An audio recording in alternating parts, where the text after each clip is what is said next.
Anda sedang mendengarkan UT Radio, Open Education Station for All.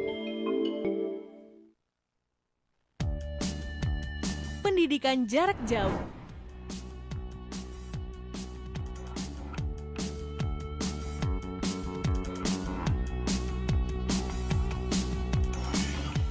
Terdapat di lebih dari 40 provinsi dan di luar negeri.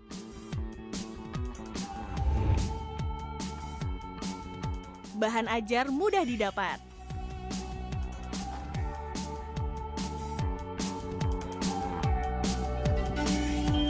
Anda sedang mendengarkan UT Radio, Open Education. Diikuti berbagai macam profesi,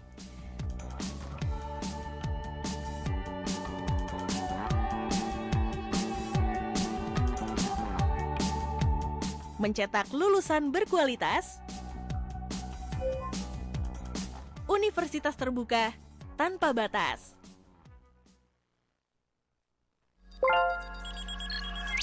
Sejahtera untuk kita semua, UT listeners dimanapun Anda berada. Saya Eka Ardini kembali lagi dalam program tutorial radio UT Radio Open Education Station for All. Dan kali ini topik yang akan kita bahas adalah why is it important to teach literature in ESL and EFL classroom. Dan untuk itu di studio kami saat ini udah ada Mbak Nurul Isra Fauzia MSc yang akan membahas topik ini. Jadi untuk Anda yang mau nanya gitu ya, kenapa sih gitu sastra tuh penting banget di kelas gitu misalnya, boleh ya, Anda boleh sampaikan melalui Instagram kami @radio.ut atau juga melalui kolom komentar YouTube Universitas Terbuka TV. Baik, saya sapa terlebih dahulu, apa kabar Mbak Nurul? Ya, alhamdulillah sehat. Sehat Terima ya. kasih, Ini biru-biru udah kayak UT Radio banget sebetulnya. Iya, karena ini kan hari Senin ya. Jadi Hari seragam Senin ya, seragam Senin ya. Oke. Mbak Nurul ini berarti udah berapa lama di Universitas Terbuka? Berapa lama ya? Kayaknya 9 bulan deh. Soalnya pertama kali gabung itu tanggal 1 Agustus. Oh, berarti belum setahun ya? Belum. Nanti 1 Agustus ulang tahun pertama ya. Betul, first anniversary. Gimana kesannya gabung di keluarga besar UT? Alhamdulillah ya, jadi banyak yang dipelajari, jadi banyak yang harus dikejar mungkin, dan banyak ilmu baru juga kayak gitu. Seru-seru sih. Tapi kayaknya satu angkatan ini banyak ya yang barengan. Bener. Banyak ya, Iya. Satu yang Agustus tahun lalu gitu ya, Iya, penerimaannya. ada seratusan kayaknya. Ada ratusan ya, oke. Yang sebidang juga lumayan banyak ya. Iya, kalau yang sebidang banget kebetulan kalau di jurusan kita ada 4 orang sih. Nah lumayan kan, Lumayan. Gak sendiri banget ya, Bener, biasanya bener. 1 gitu atau Iya. 2 gitu paling banyak, ini ada 4 ya. Ada 4. Oke.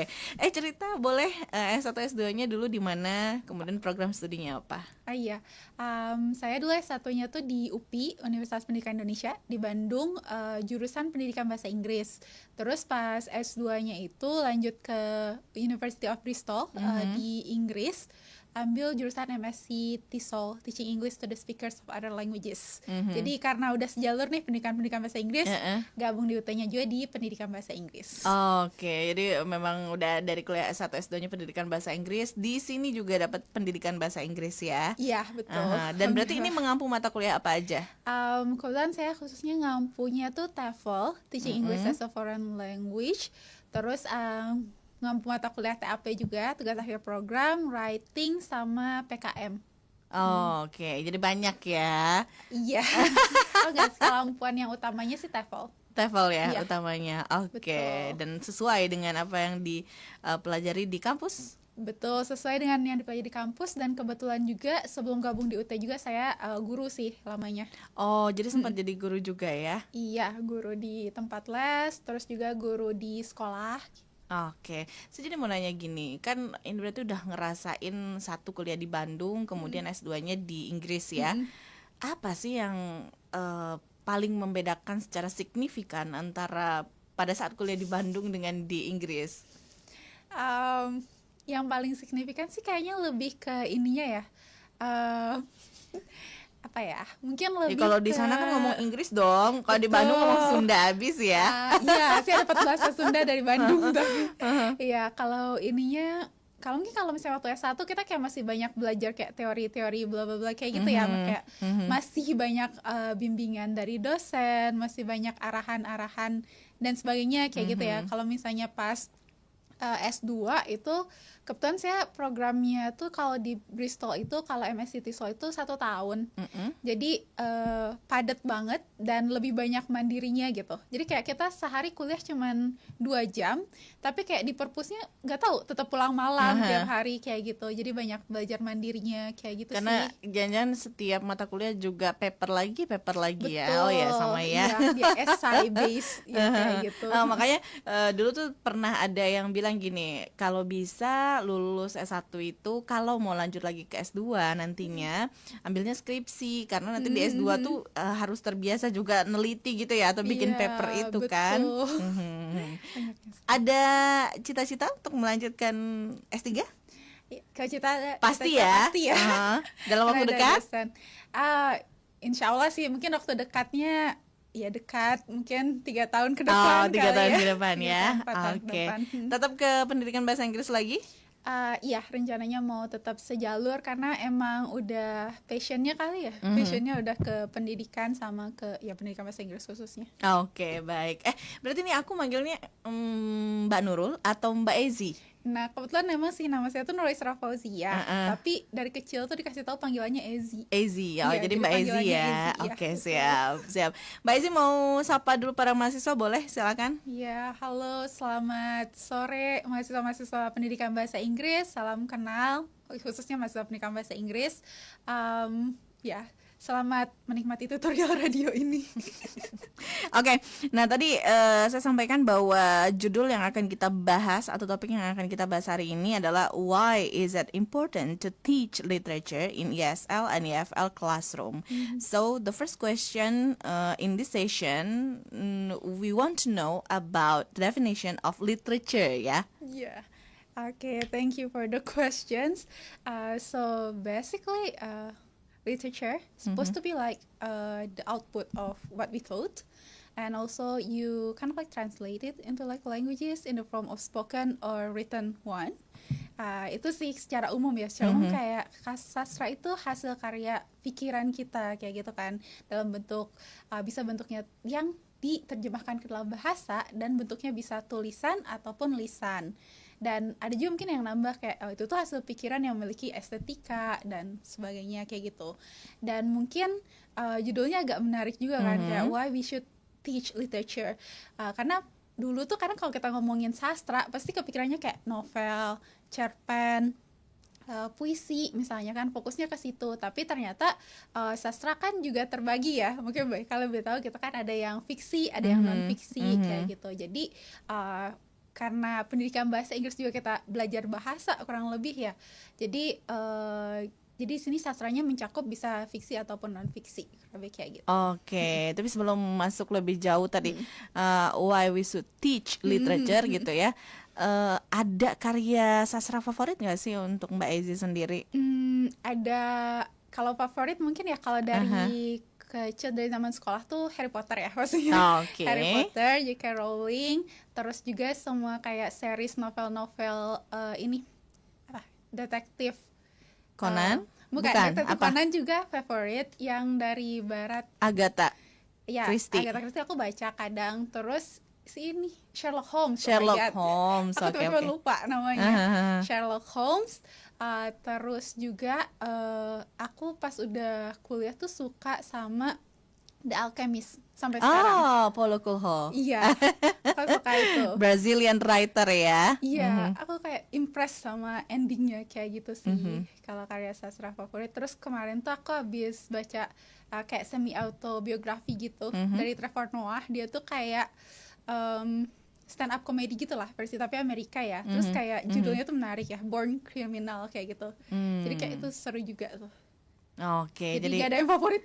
gak ada yang favorit ya, semuanya suka. Semuanya suka. Karena kadang-kadang kalau kita baca ya jatuh cinta lagi, Iya, jatuh cinta betul. lagi ya. Kadang ada yang kayak suka ya, dulu kayak ada gitu satu novel itu kan sampai ada beberapa series kan. Tapi kadang pas udah baca series kesekian kayak berhenti dulu gitu kan. Karena misalnya kayak udah terbiasa sama gaya tulisannya Gaya atau gitu tulisannya. kayak berhenti dulu, terus ternyata pas dia ngeluarin novel yang beda dan gaya tulisan yang beda itu suka lagi kayak Betul, gitu. betul. Setuju. Oke, jadi ini dibilang favorit, nggak ada favorit karena semua tulisan juga bisa bikin kita jatuh cinta Iya, gitu ya, Mbak betul, Ezi. betul. Oke, kembali lagi ke topik yang akan kita bahas nih. Jadi kenapa harus mengajarkan karya sastra dalam pembelajaran bahasa Inggris? Sebenarnya tuh ada banyak alasan ya, tapi kalau misalnya kita rangkum gitu ya, pertama sih untuk meningkatkan kemampuan bahasa, terus selain itu juga untuk memperkenalkan budaya, sejarah, dan juga tentunya melatih kemampuan berpikir kritis. Bonusnya adalah kadang kalau kita bahas sastra gitu ya, kadang murid-murid juga tertarik kayak gitu ya. Mungkin kita mulai dari kemampuan bahasa gitu ya. Jadi ada banyak penelitian yang ngebahas kayak kalau ketika kita menggunakan karya sastra, karena bahasanya itu kan otentik, natural, yang dari istilahnya kayak bahasa asli kayak gitu ya, bahasa asli yang memang dipakai, bukan bahasa kayak kalau bahan ajar umum kadang kan ada yang kita modif, kita sangat sederhanakan kayak gitu ya, mungkin terpola-pola tertentu gitu kan. Jadi itu tuh memperkaya vocabulary, kayak kosakata, terus juga kayak tata bahasa kayak gitu sih kalau untuk dari segi memperkuat kemampuan bahasanya kayak gitu. Terus selain itu juga sih lebih ke ini ya, kayak kita jadi kenal budaya gitu ya, kenal budaya. Terus saya jadi inget nih ngomongin karya sastra favorit ya, yang Harry Potter. Jadi ceritanya kan waktu itu saya pas kuliah, alhamdulillah ada kesempatan tuh buat ke Edinburgh ya. Wah. Iya. Terus ke daerah situ lah ya, ke kafe tempat si J.K.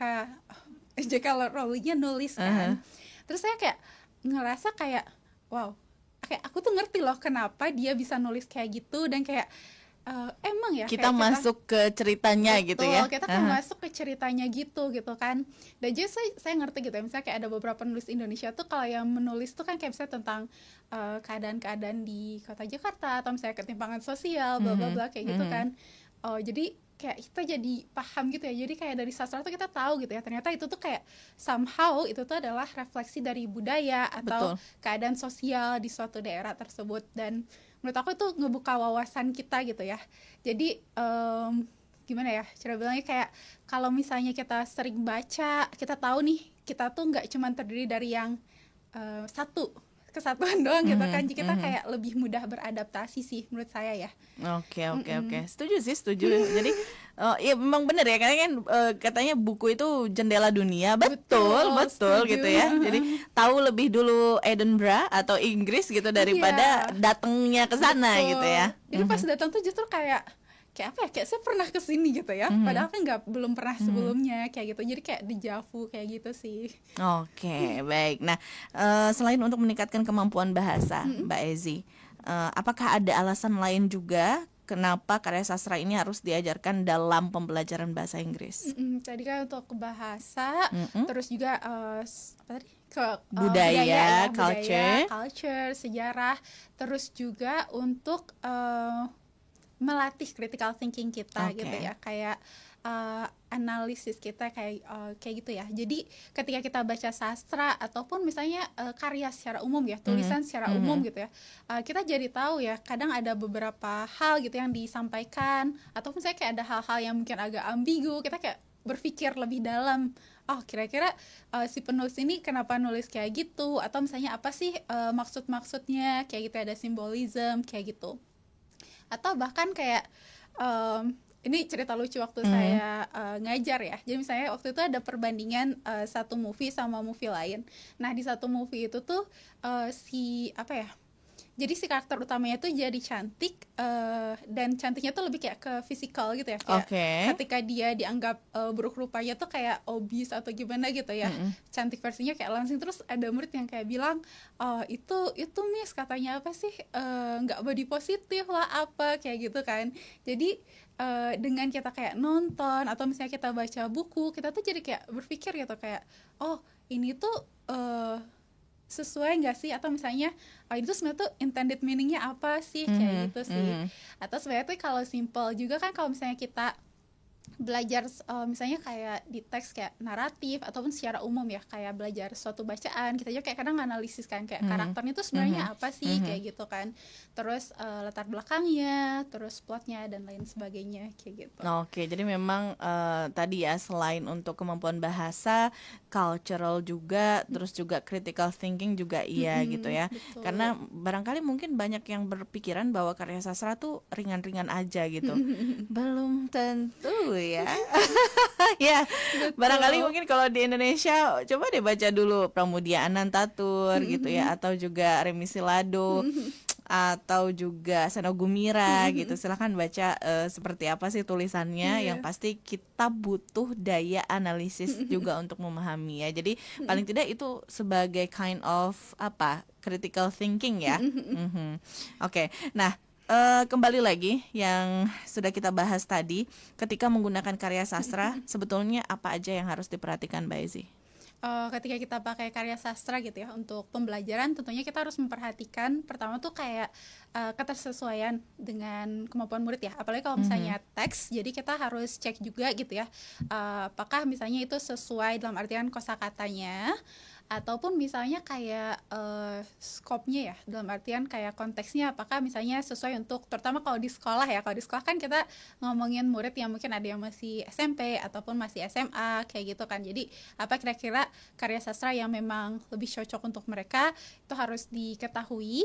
Dan juga kita harus tentunya mengenal murid kita juga ya, kayak tahu gitu ya, kayak misalnya mereka minatnya di apa, atau apa sih tren-tren yang lagi mereka ikuti kayak gitu.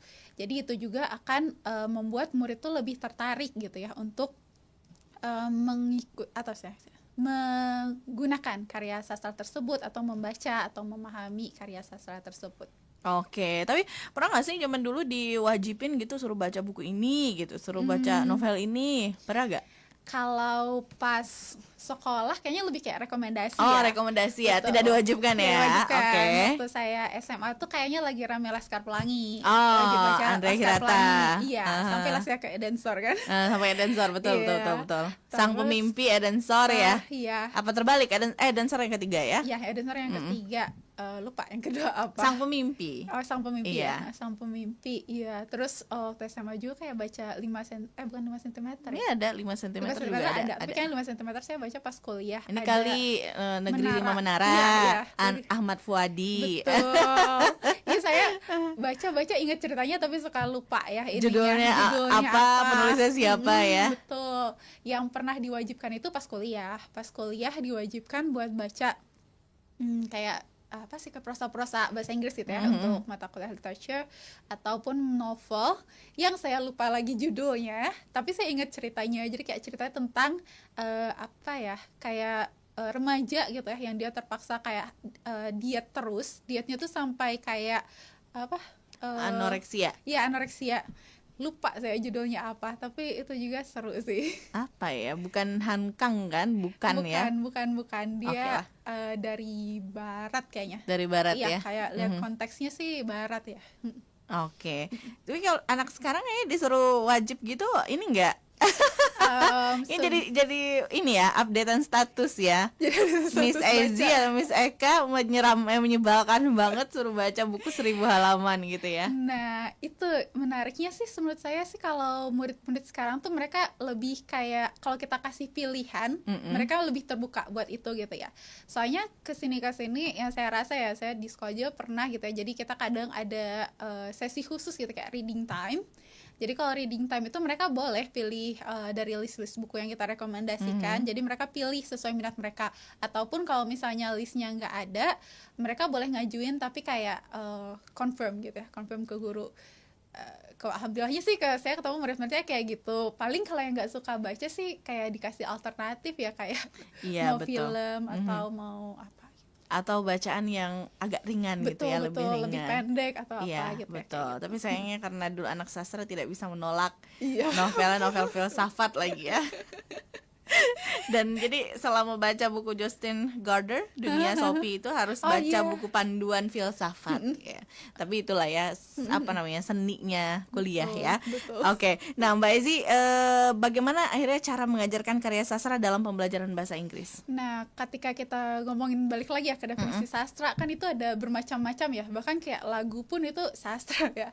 Jadi kita harus balik lagi ke tujuannya gitu ya, kayak sebenarnya tuh apa yang mau kita ambil dari sastra tersebut kalau secara umum gitu ya. Balik lagi ke murid kita gimana. Tapi kalau misalnya kita fokus kayak ke sastra yang lebih kayak bentuknya bacaan gitu ya, mungkin kayak kita bisa follow stages dalam reading gitu ya, kayak ada pre-reading, while reading, sama post-reading. Saya kan pas pre-readingnya kita kayak ngasih gambar ataupun minta murid untuk menebak gitu ya, untuk buat mereka tertarik gitu ya, kayak kasih clues tentang cerita tersebut lewat gambar, terus mereka prediksi gitu ya, biar mereka kayak tertarik gitu ya, kira-kira benar gak sih prediksi saya, kayak gitu kan. Kalau while reading kita nanti bisa kayak analisis karakter, terus kayak diskusi tentang bacaan kita atau progres bacaan kita. Nah, untuk post readingnya sendiri itu bisa berbagai macam ya, mungkin kayak misalkan juga kayak ada bisa performance mereka nantikan setelah itu, atau bisa creative writing, ataupun misalnya mereka ngubah gitu ya, misalnya kayak dari yang Alihwana ya. Alihwana Alihwana ya. Alihwana ya, Alihwana ya. Uh-huh. Bahasa istilahnya Mengubah. mengubah ya, jadi misalnya kayak dari tulisan terus nanti kita ubah, misalnya kayak pakai kita jadiin komik, bentuk gambar, poster, atau misalnya movies. Kadang ada juga yang tertarik buat ngedit movies kayak gitu. Jadi itu sih kurang lebih yang bisa kita lakukan. Oke, betul ya. Jadi alihwana gitu kan dalam bahasa Indonesia, dalam bahasa Inggrisnya discourse analysis ya. Iya. Oke, jadi memang berbagai cara sebetulnya bisa mengajarkan apa ya, mahasiswa atau anak-anak begitu ya, karya sastra dalam pembelajaran bahasa Inggris ya. Nah, nanti kita akan bahas lebih dalam lagi terkait dengan contoh pemanfaatan karya sastra dalam pembelajaran bahasa Inggris. Tapi kita break dulu ya Mbak Ezi. Nanti di Oke, segmen 2 kita bahas siap. lebih lanjut. Untuk listeners jangan kemana-mana, tetap bersama kami di UT Radio Open Education Station for All.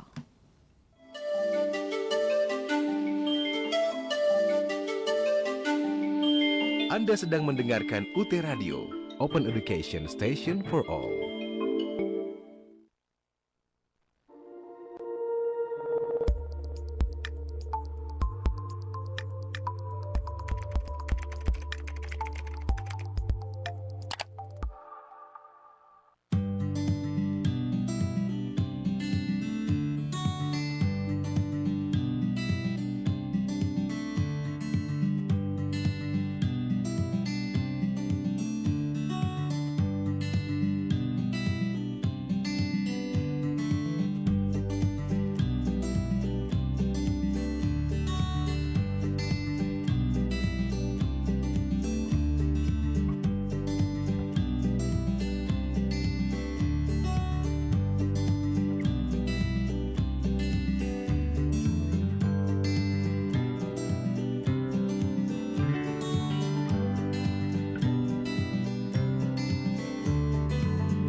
kita harus berpisah sementara.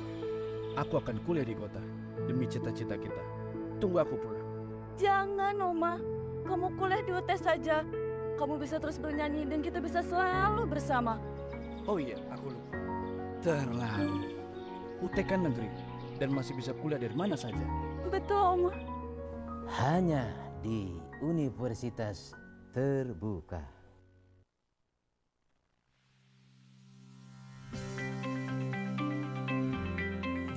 Para mahasiswa baru Universitas Terbuka dimanapun Anda berada, perkenalkan saya Bayu Oktara, alumnus S1 Ilmu Komunikasi UT tahun 2016. Saya dan seluruh sivitas akademika Universitas Terbuka mengucapkan selamat bergabung di Universitas Terbuka. UT adalah perguruan tinggi negeri ke-45 di Indonesia yang selalu mengedepankan inovasi di bidang pendidikan jarak jauh agar selalu sesuai dengan perkembangan teknologi informasi saat ini, sehingga UT sering disebut juga sebagai Cyber University of Indonesia. Sejak tahun 1984, UT telah hadir memberikan layanan pendidikan tinggi dengan sistem terbuka dan jarak jauh. Nah, agar studi Anda di UT dapat berjalan lancar dan bisa lulus tepat waktu, saya akan berbagi pengalaman bagaimana lulus tepat waktu dengan nilai memuaskan. Ayo kita simak bersama-sama. Mahasiswa baru UT peserta OSMB, sebagian dari Anda mungkin sudah bekerja, sebagian lagi mungkin juga belum bekerja dan hanya fokus kuliah. Kata kunci awal untuk sukses menembus studi di UT adalah mandiri dan disiplin dalam mengelola waktu. Teman-teman mahasiswa, bagi Anda yang padat aktivitasnya, UT sudah memberikan kemudahan sejak awal registrasi, yakni dengan melakukan registrasi secara online melalui sia.ut.ac.id. Setelah melakukan registrasi dan resmi menjadi mahasiswa UT, Anda perlu mempersiapkan diri untuk mengikuti perkuliahan di UT. Saya akan contohkan beberapa hal yang saya lakukan ketika saya kuliah di UT. Awalnya saya ragu bisa mengatur waktu antara kuliah dan bekerja karena aktivitas saya di dunia entertainment. Hal pertama yang saya lakukan setelah registrasi adalah membaca dan mempelajari katalog UT. Di dalam katalog ini tersedia semua informasi yang berkaitan dengan proses perkuliahan kita. Kemudian saya memastikan bahan ajar atau buku materi pokok yang saya terima adalah bahan ajar edisi terbaru sesuai kurikulum program studi di katalog.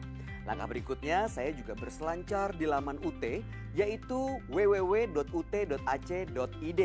Beragam informasi tersedia juga di sini, termasuk berbagai materi pengayaan perkuliahan, juga bahan ajar digital yang tersedia di ruang baca virtual. Teman-teman mahasiswa baru UT, langkah selanjutnya yang saya lakukan adalah mencermati kalender akademik. Bagi teman-teman yang mengambil sistem paket semester atau SIPAS non-tutorial tatap muka ataupun non-SIPAS, cermati jadwal tutorial online dimulai kapan. Pastikan pada saat registrasi mandiri melalui www.sia.ut.ac.id ataupun melalui sentra layanan UT, Anda telah meregistrasikan mata kuliah untuk mengikuti tutorial online. Selanjutnya, lakukan aktivasi dan mengisi form kesediaan mengikuti tutorial online sebelum batas waktu terakhir di laman elearning.ut.ac.id. Selama 8 minggu pelaksanaan tutorial online, teman-teman akan diberikan materi inisiasi setiap minggu, berdiskusi di forum diskusi, dan diberikan 3 tugas wajib. Bagi teman-teman yang mengikuti tutorial tatap muka ataupun tutorial webinar sebagai pengganti tutorial tatap muka, jangan sungkan bertanya kepada UPBJJ, Pokjar, atau sentra layanan UT tentang jadwal pelaksanaan tutorial tatap muka. Nah, langkah berikutnya, lihat jadwal ujian akhir semester. Dengan demikian, Anda akan dapat memperkirakan berapa lama waktu belajar yang dimiliki hingga pelaksanaan ujian akhir semester. Teman-teman semua, banyak yang bertanya kepada saya, bagaimana cara saya mengatur waktu belajar di tengah padatnya aktivitas. Dan banyak yang mengatakan bahwa kuliah di UT itu sulit untuk memperoleh nilai bagus dan sulit lulus tepat waktu. Saya buktikan Terkait dengan topik tutorial radio kali ini, yaitu Why is it important to teach literature in ESL and EFL classroom, dan juga masih bersama dengan Mbak Nurul Isra Fauzia MSc atau Mbak Ezi. Oke, Mbak Ezi, tadi sebetulnya udah ada banyak gitu pembahasan terkait dengan karya sastra yang dijadikan bahan ajar atau yang ada dalam pembelajaran bahasa Inggris ya. Nah, sekarang mungkin boleh didetailkan lagi contoh-contohnya apa saja. Oke, terima kasih Mbak Eka. Mungkin ini kita bisa tampilkan juga ya, biar bisa terlihat gitu. Jadi ini ada beberapa yang, karena sebelumnya saya pernah mengajar juga gitu ya, jadi ada beberapa yang saya coba manfaatkan di kelas gitu ya, sastra-sastra yang kita coba manfaatkan di kelas. Jadi yang pertama itu yang paling populer ya kayaknya gitu, pakai lagu gitu kan. Oke. Jadi kan lagu itu dulu sih ada di salah satu kurikulumnya udah agak lama ya mungkin. Jadi kita ada juga sih kayak ngebahas lagu gitu, khusus lagu kayak gitu di pembelajaran bahasa Inggris. Oke, karena memang pendidikan bahasa Inggris ya, Iya, jadi ada betul. belajar juga lagu-lagunya tuh apa gitu-gitu Iya, ya. dan maksudnya di sekolah, jadi di sekolah juga ada gitu khusus kayak ngebahas lagu, mungkin untuk memperkenalkan bahasa Inggris, kosakata kayak gitu ya. Tapi kalaupun misalnya nggak ada khusus gitu ya, kita bisa juga pakai lagu tuh untuk memperkenalkan kayak grammar, kayak gitu, pola kalimat. Dan terutama kalau ngomongin lagu sih biasanya sih murid-murid banyak ya yang tahu gitu ya lagu. Jadi mereka lebih kayak tertarik, ataupun kalau misalnya mereka nggak tahu, kita khusus nih kayak pengen ngecek listening mereka ya, kita bisa kayak pilih lagu-lagu yang old school misalnya kayak gitu. Oke. Nah di sini ada contohnya, ini tuh mereka mau nebak. Enggak sih, aku jangan kepikiran lagu yang ku nyanyiin gitu ya. One finger tap Enggak, tap tap. Ini lagu populer sih sebenarnya. Ini adalah lagu yang Apa Twinkle Twinkle? no, Bukan. no. Ini pop song. Oh, pop song. Iya. Oke. Apa aku bacain? I used to roll the dice. Nyanyilah. Oh tidak, saya tidak bernyanyi. Feel the fear in my enemy's eyes. Listen as the crowd blah blah blah sing. Nggak tahu ya. Enggak. Karena flat banget bacanya. Nah tiba-tiba lupa judul lagi saya. Ya jadi ini tuh digunakan, jadi kita bisa gunakan misalnya bentuknya kayak dalam kuis kayak kita melengkapi blank.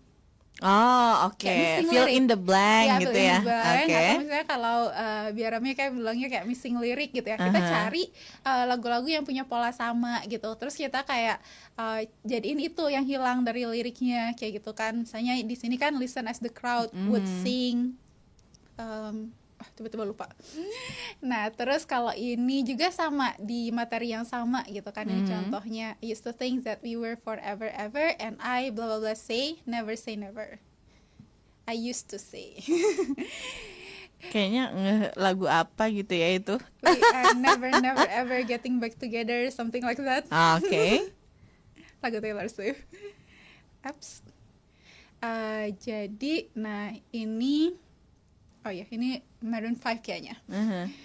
Ya, ini juga sama, used to. Jadi ini emang topiknya tuh tentang past habits kalau nggak salah ya. Jadi fokus ke would sama used to. Nah dari situ kan kita kayak bisa bahas ya. Coba kayak kan pertama kayak seru-seruan gitu kan. Mereka bisa pilih, bisa bentuknya kayak quizzes atau balik lagi ya tergantung sama muridnya. Kadang ada kayak satu kelas tuh gimana ya, kayak pada rame, pada mau open mic.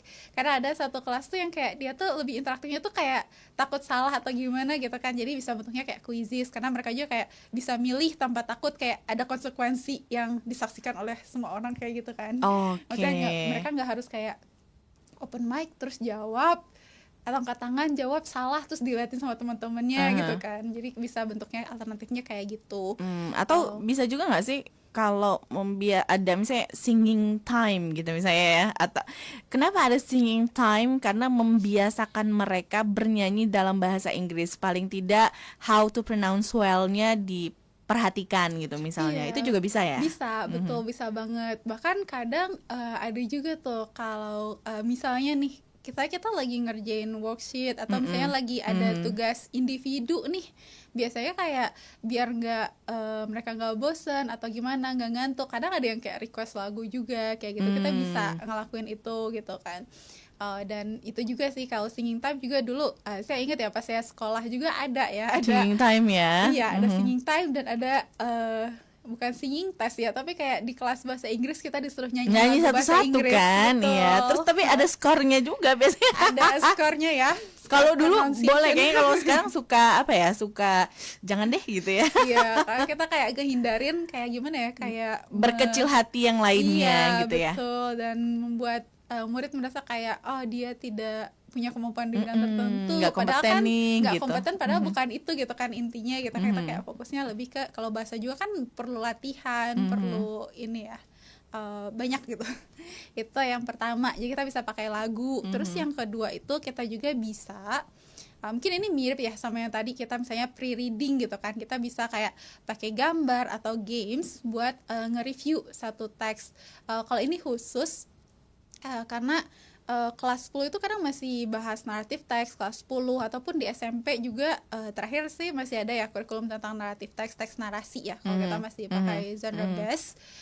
Jadi karena waktu itu kan mereka udah SMA dan di SMP-nya juga dibahas tuh, kita bisa review aja kayak, terus nge-reviewnya bisa games daripada kayak kita full ngejelasin kayak gitu kan. Jadi kita bisa tunjukin nih ke murid-muridnya gitu kan, contoh games naratifnya. Misalnya pertama kita bakal main tebak gambar dulu, mereka kenal nggak? Kalau misalnya kita ngomongin teks naratif juga kan nanti ada pembagiannya, ada folktale, cerita rakyat kayak gitu. Dan biasanya kalau folktale kan mungkin mereka belum terbiasa ya, jadi dikenalin lagi kayak gitu kan. Misalnya kayak tunjukin gambar, kira-kira ini folktale-nya apa gitu kan, dan mereka jawab what is it, nulis atau open mic. Atau ini misalnya kita tunjukin kayak apakah Mbak Eka bisa melihat gambarnya dan bisa menebak? Belum ya? Oh belum. Belum ya? Belum kelihatan ya? Udah maksudnya kan agak ada jeda gitu ya. I see. Ya. Oh oke. Ini adalah Malin Kundang. Bukan? Bukan. Mana? Malin Kundang nggak ada perahu. Oh agak delay. Oh ya betul. Yang Agak tadi delay ya? Bener kan? Malin Kundang kan Bener, yang tadi Malin Kundang. ibunya di bawah. Betul Malin Kundang. That's correct. Oke. Kalau ini Danau Toba? Bukan? Bukan. Apa ya? Apa dong? Cluenya Jawa Barat. Jawa Barat. Tunggu, Jawa Barat tuh apa ya berarti? Bukan Dayang Sumbi juga? Iya, Dayang Sumbi. Dayang Tapi Sumbi. ya ini khususnya namanya nama tempat sih. Dayang Sumbi karakternya nggak sih? Berarti apa? Apa? Apa Tangkuban Perahu. Tangkuban Perahu, astagfirullah. Iya. Oke. Tangkuban Perahu ya. Tangkuban Perahu, iya. Terus saya kayak ini ada bawang merah, bawang putih misalnya kayak gitu. Nah terus selain itu juga kita bisa nih ngenalin kayak games, misalnya The Odd Man Out gitu ya, yang aneh keluar, yang tidak masuk kriteria. Terus kayak tentunya kalau ada games kita harus kayak jelasin dulu ya rulesnya sama murid kayak gitu. Ada misalnya 4 kata atau frasa atau gambar. Nanti you can choose which one is the odd one, for example.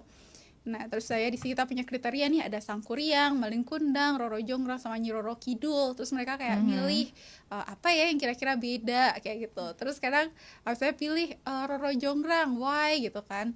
Mereka ngejelasin kayak gitu, kayak itu aja kayak mereka berpikir memancing ya, mereka memancing ya, mereka atau kayak, could you tell us about Roro Jonggrang gitu iya, misalnya bisa ya. juga.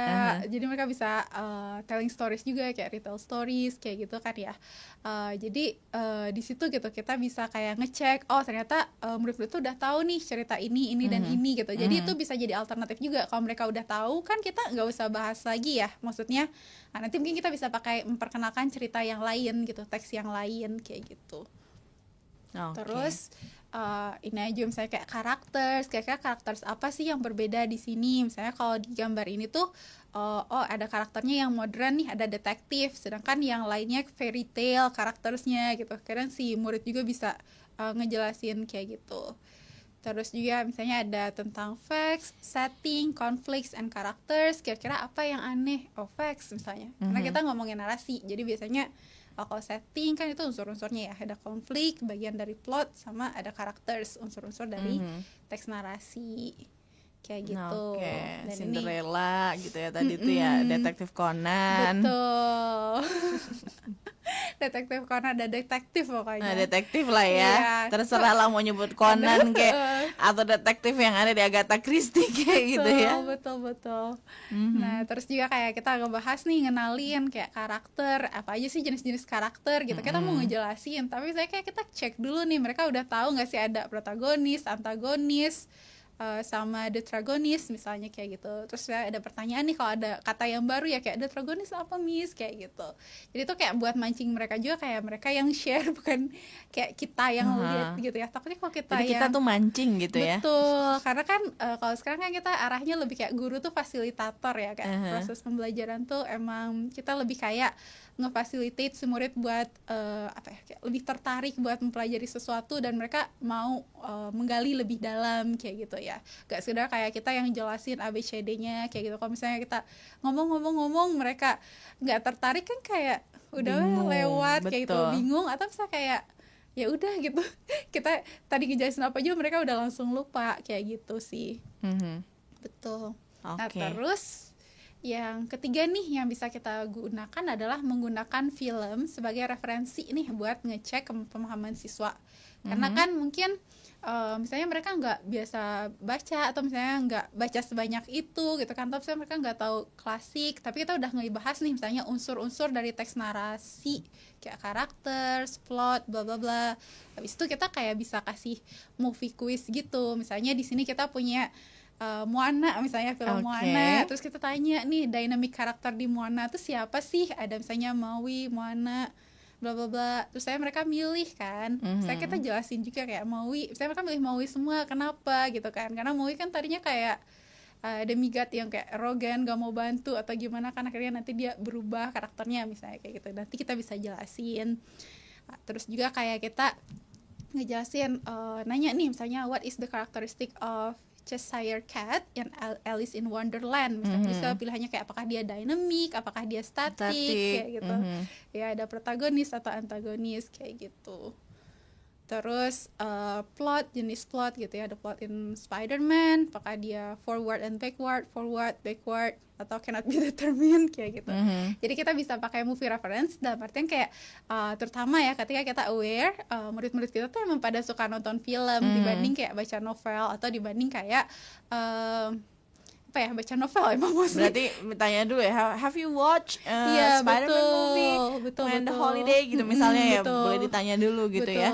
Bahkan kadang kita bisa lihat gitu kan kayak si anak tuh ketertarikannya di mana gitu kan. Dalam artian kadang for example kadang ada ya, karena dulu saya kadang ngajar online juga kan, saya kayak dia pakai backgroundnya apa gitu kan, itu kayak bisa somehow ditanya kayak, gitu iya, ya. kenapa pakai background itu, oh saya suka film ini atau saya suka karakter ini, kadang ada yang kayak gitu kan. Anak tuh suka ditanya gitu ya. Iya, kadang orang suka ditanya, kadang maksudnya namanya guru bahasa Inggris ya. I don't know, because we are English teachers, Everything I guess. can be as a question gitu Yeah, ya. everything can be a warm up session. Oke. Kayak gak tau ya, karena guru bahasa Inggris kita jadi kayak mengembangkan ketertarikan gitu apapun ya, lah ya. mungkin ketertarikan kali ya. Dia kayak ngeliat misalnya dia suka kayak pakai kayak phone case apa gitu, kayaknya kayak just curious aja gitu, kayak saya just curious, so why bla bla bla gitu, kayak gitu. Jadi emang suka ditanya aja. Oke. Dan- Biasanya kalau yang lebih suka nanya gitu guru les deh kayaknya. Because karena sebelumnya guru les, Bener kan? because I used to be Gak, used soalnya to. perasaan saya gini, dulu kayaknya waktu les suka ditanya-tanya tuh. Betul.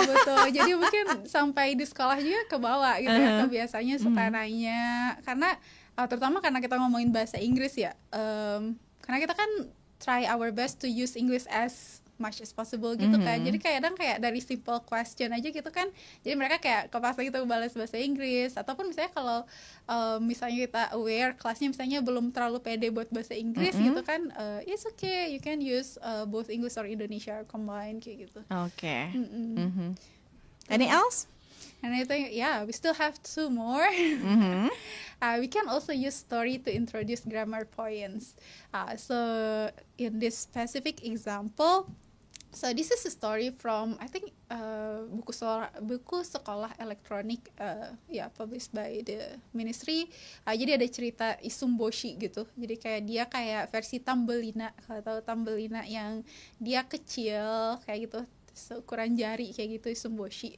Jadi kan ini ceritanya dia mau pergi ke capital, tapi di sini kita mau ngenalin direct indirect speech atau reported speech kayak gitu kan. Jadi ceritanya awalnya dia kayak what's your plan Isumboshi, kata kakeknya kan, I want to go to the capital city. Terus neneknya nanya gitu kan, bukan si kakeknya.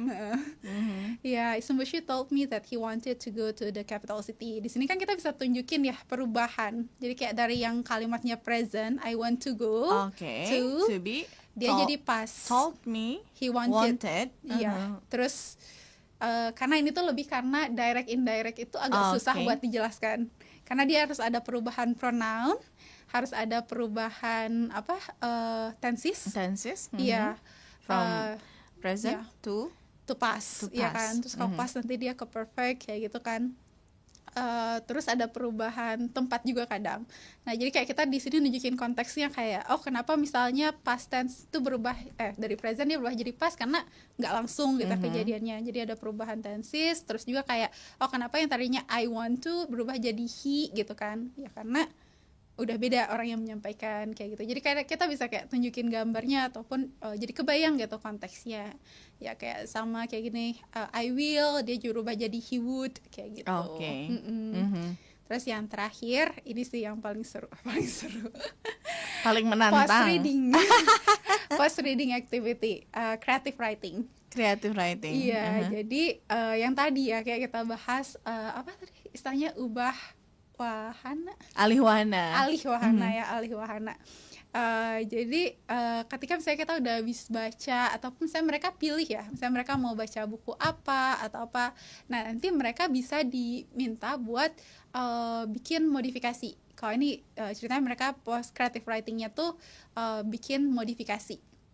Nah, jadi ceritanya tuh ini project ya judulnya tuh. Jadi kayak mereka bisa ngubah suatu karya suatu karya sastra yang mereka baca, apakah bentuknya novel ataukah bentuknya misalnya teks pendek gitu ya. Kalau misalnya mereka nggak bisa baca, mungkin kasih teks pendek kayak short story atau misalnya kayak folktale pendek kayak gitu. Terus mereka bisa ngubahnya itu, modifnya tuh bisa bentuknya tuh kayak narasi lagi, teks lagi, atau bentuknya kayak comic strip gitu. Ya kayak di spesifik ya, kayak jumlah katanya. Saya dulu pernah saya nggak spesifik ngasih jumlah katanya, itu ada yang sampai berapa ya, pokoknya kayak dia retelling stories itu nge-recordnya itu sampai I don't know like 20 minutes. Iya, kayak 30 menit, tapi buat sebuah tugas project dan buat guru yang meriksa itu kayak wow, kepanjangan kayak gitu kan. Jadi ya kalau 30 gitu. Anak semuanya 30 minutes PR ya. Apalagi kalau dulu saya ngajarnya agak lumayan banyak anaknya gitu kan. Jadi jadi harus ada batasan katanya. Bahkan kadang kalau murid-muridnya udah keseruan nulis, mereka bilang kayak, Miss 1000 kata tuh kependekan, kata mereka kan. 1000 word is not enough. That's why you have to practice how to write concisely. Dismiss the not an important point atau apa kayak gitu kita bilang kan, kayak itu kayak latih pertama mereka critical thinkingnya gitu kan. Terus bahasanya biar lebih concise kayak gitu. Kira-kira apa sih yang bisa diubah kayak gitu. Jadi itu ini ada kayak murid juga cerita gitu kan, dia ngerasa mostly ini yang paling ditunggu-tunggu ya, maksudnya kayak dari post reading activities yang terjadi itu kebanyakan pada ngerasa kalau creative writing itu seru gitu ya, karena mereka kayak bisa pakai bahasa mereka sendiri buat menceritakan dan kayak lebih spesifik gitu ya. Jadi mereka kayak harus paham dulu nih dari cerita utamanya tuh sebenarnya yang diangkat apa sih, terus kayak karakternya apa sih, terus yang kira-kira mereka bisa ubah apa kayak gitu karakternya. Makanya kayak waktu itu kita ada diskusi gitu kan, dia kayak ngerubah yang tadinya karakternya laki-laki berubah jadi main karakternya perempuan, tapi settingnya nggak diubah. Terus kayak kita diskusi gitu, kalau menurut kamu kalau misalnya settingnya nggak diubah di masa itu, mungkin nggak sih karakter perempuan ini ngelakuin ABCD kayak gitu. Itu jadi kayak bahan diskusi juga kan, kayak oh iya juga kayak gitu gitulah. Jadi I think it's kind of like really a fun thing to do. Mhm. Actually I got it from university actually. Dulu aku waktu kuliah literature atau prose gitu ya, exploring prose, itu emang ada salah satu tugasnya tuh modifying prose, tapi kayak prose yang jadul gitu. Oke. Kayak udah dimodifikasi terus kita kayak alih wahana gitu. Dan I found it really interesting and I try it at school, dan ternyata murid-murid juga ngerasa itu seru gitu ya. Dan kalaupun misalnya ada kan misalnya yang ngerasa kayak Miss aku nggak bisa nulis, dan misalnya kayak bahasa Inggrisnya ngerasanya belum terlalu bagus atau gimana, you can also like work in group, collaborate kayak gitu, terus kayak bisa bikinnya tuh bentuknya kayak komik. Jadi kan kalau komik penggunaan bahasanya lebih Sedikit.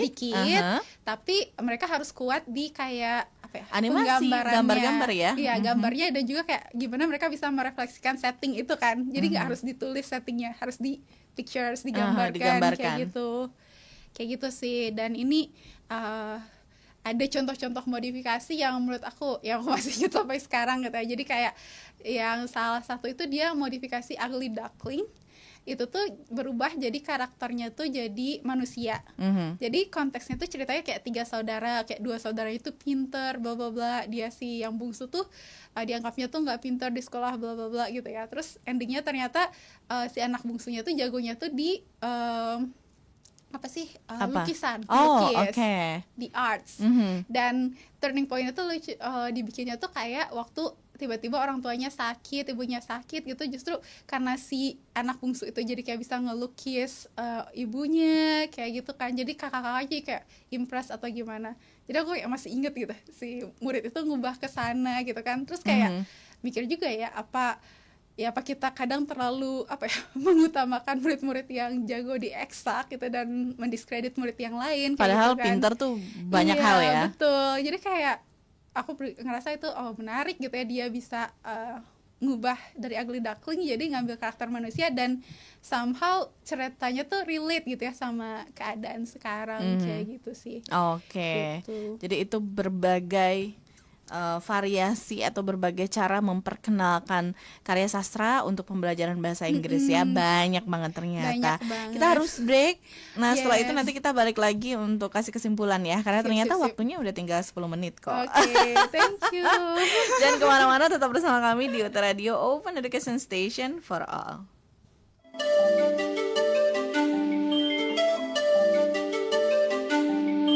Anda sedang mendengarkan UT Radio, Open Education Station for All.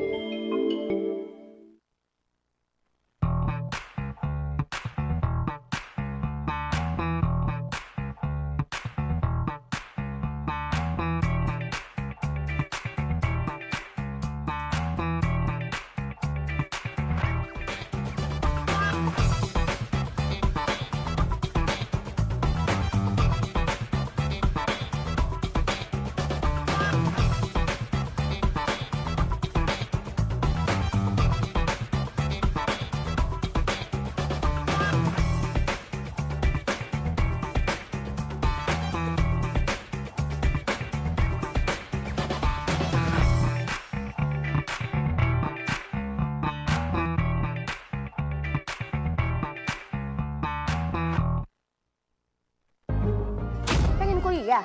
Kuliah di perguruan tinggi negeri. Pusing dengan biaya tes masuk. Bukan cuma itu. Biaya kos, biaya makan, ongkos, kuota mahal. Gak usah galau. Kan ada UT. Kuliah di universitas terbuka. Tanpa ongkos, tanpa kos, iya. Hasilnya, jos. Universitas terbuka. Kuliah fleksibel sesuai gayamu.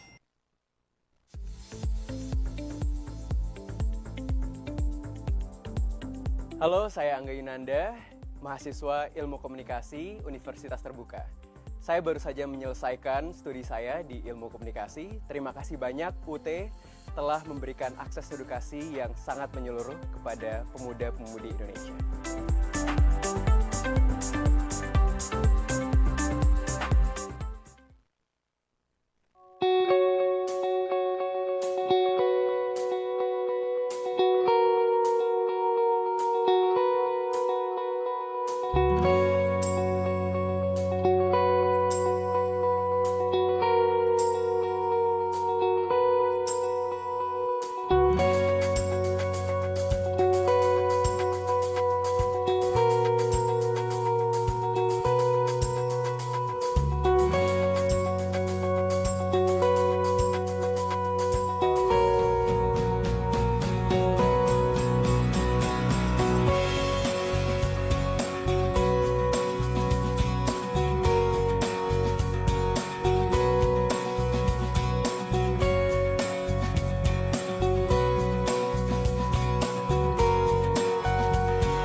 See you.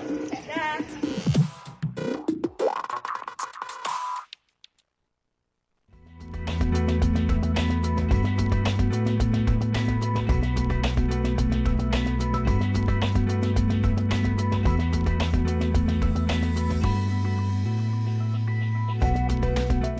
Dan juga masih bersama dengan Mbak Ezi. Ini udah sesi terakhir, berarti minta kesimpulan ya.